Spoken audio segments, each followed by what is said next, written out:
नमस्कार। सड़कों पर कचरे के ढेर, कानों में चुभता हॉर्न का शोर, ये सब देखकर हम अक्सर क्या कहते हैं, यही ना कि लोगों में सिविक सेंस ही नहीं है, बस बात खत्म। लेकिन क्या असली वजह सिर्फ इतनी सी है या फिर कहानी कुछ और है? चलिए आज इसी बड़ी समस्या की जड़ तक पहुंचते हैं। जरा ये दो तस्वीरें देखिए। एक तरफ है कोपेनहेगन जैसा शहर, एकदम साफ सुथरे पब्लिक टॉयलेट्स, ट्रैफिक इतना शांत और व्यवस्थित कि यकीन न हो, और सड़कों पर कचरे का एक तिनका तक नहीं।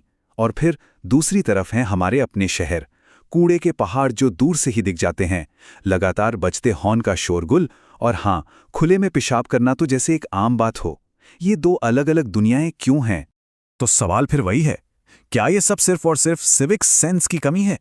क्या वाकई डेनमार्क के लोगों में कोई ऐसी जादुई चीज है जो हम भारतीयों में नहीं है? क्या वो हमसे अलग हैं? चलिए सबसे पहले उस सबसे आम धारणा को ही तोड़ते हैं जो कहती है कि ये तो लोगों की प्रॉब्लम है।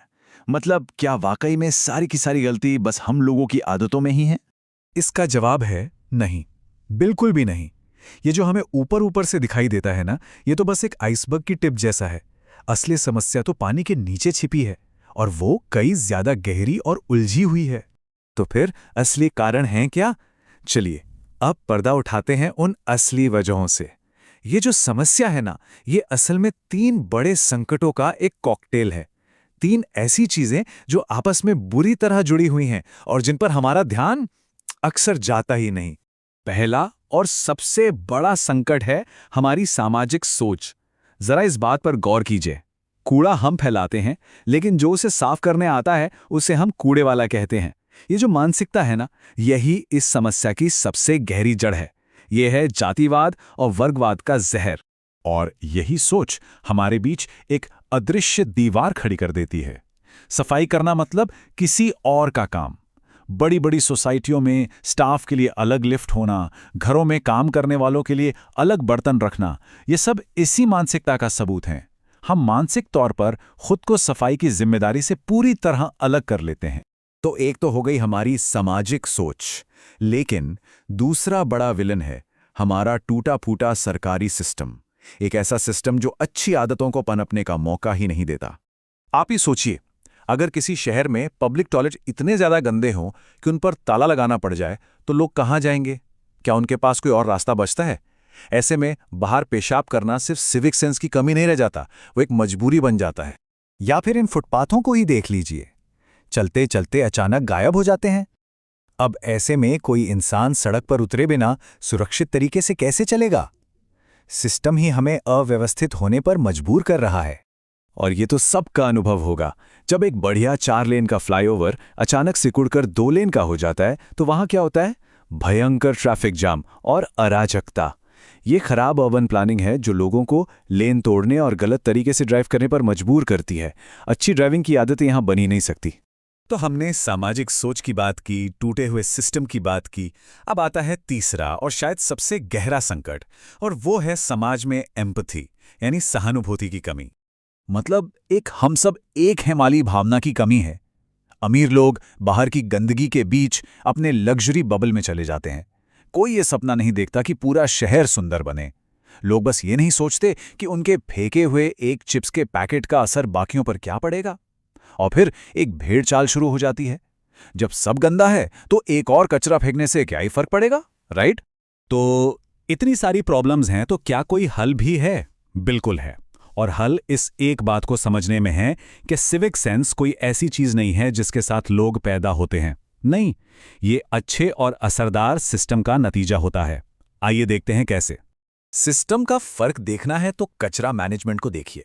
भारत में हम ज्यादा से ज्यादा क्या करते हैं? गीला कचरा अलग, सूखा कचरा अलग, बस। वहीं दूसरी तरफ डेनमार्क में कचरे को 10, जी हां, 10 अलग अलग कैटेगरी में बांटा जाता है। और लोग ये करते भी हैं। क्यों? क्योंकि वहां का सिस्टम इसे करना बेहद आसान और असरदार बनाता है। एक और कमाल का उदाहरण देखिए। डेनमार्क में कोई भी प्लास्टिक की बोतलें कूड़े में नहीं फेंकता, सब उन्हें वापस करते हैं। इसकी वजह है एक सिंपल सा रिवॉर्ड सिस्टम। जब आप कोई ड्रिंक खरीदते हैं तो आप बोतल के लिए थोड़ी एक्स्ट्रा डिपॉजिट मनी देते हैं। ड्रिंक खत्म होने पर खाली बोतल को एक मशीन में डालते हैं और बूम, आपके पैसे तुरंत वापस। सिंपल। और ऐसे उदाहरण दुनिया भर में हैं। जापान में बच्चे ओसोजी परंपरा में अपने स्कूल और टॉयलेट तक खुद साफ करते हैं, जिससे जिम्मेदारी की भावना बचपन से ही आती है। स्विट्जरलैंड में कचरा फेंकने के लिए आपको स्पेशल बैग खरीदने पड़ते हैं, जो महंगे होते हैं, जबकि रिसाइकलिंग करना एकदम फ्री है। तो लोग क्या चुनेंगे? सिंगापुर और जर्मनी में भी बेहतर सिस्टम और शिक्षा के जरिए ही आदतों को बदला गया है। तो ये सारे सिस्टम जापान, डेनमार्क, स्विट्जरलैंड, इन सब के पीछे असली ताकत क्या है? क्या चीज़ है जो इन सब को काम करने पर मजबूर करती है? इन सब के दिल में एक बहुत ही गहरी और ज़रूरी भावना है। वो भावना है सामफुनसिंद। ये एक डेनिश शब्द है और इसका मतलब है सामाजिक चेतना। मतलब ये सोचना कि जो समाज के लिए अच्छा है वो मेरे अपने फायदे से ज्यादा जरूरी है। और जब ऐसी सोच होती है तो एक पॉजिटिव साइकिल शुरू हो जाता है।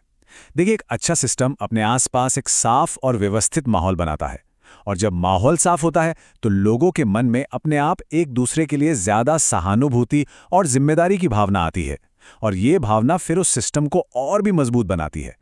और आखिर में सबसे जरूरी बात यही है, आप कितने भी फाइन लगा लें, कितनी भी सजा दे दें, लेकिन सहानुभूति यानी एम्पैथी इन सबसे 100 गुना ज्यादा असरदार होती है। असली और लंबा टिकने वाला बदलाव सिर्फ तभी आता है जब हम सब एक दूसरे के लिए एक साझा जिम्मेदारी और चिंता महसूस करने लगते हैं। एक साफ सुथरा देश असल में एक सहानुभूति रखने वाले देश की ही निशानी है।